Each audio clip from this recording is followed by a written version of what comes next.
అందరికీ ప్రభైనటువంటి యేసుక్రీస్తు నామంలో వందనాలండి.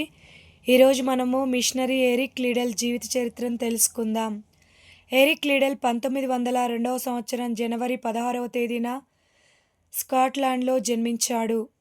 20వ శతాబ్దపు స్ప్రింటర్, రగ్బీ ఆటగాడు మరియు మిషనరీ.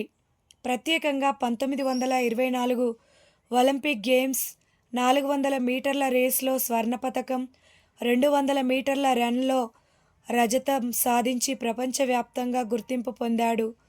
తర్వాత సంవత్సరం వెంటనే ఆయన క్రీడల్లో ఉన్న విజయాల కన్నా ఎక్కువగా మిషనరీ సేవలు మరియు ఆధ్యాత్మిక జీవిత విజయాల కోసం పరిగెత్తారు. Run the race for God అనే నినాదంతో జీవించారు. ఎరిక్ లిడల్ క్రీడాకారుడిగా తన విజయాలను సాధించిన తర్వాత అతను తన జీవితాన్ని చైనాకు అంకితం చేసుకున్నారు.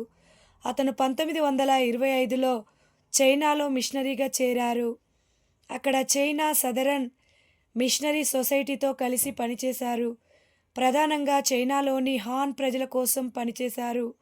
అతను ఆ ప్రజలతో సంబంధాలను పెంచుకొని బైబిల్ బోధన మరియు సేవా కార్యకలాపాలను ప్రారంభించారు. 1937లో చైనాలో జపాన్తో జరిగిన యుద్ధం వలన అతను సైనిక ముప్పు ఎదుర్కొన్నారు.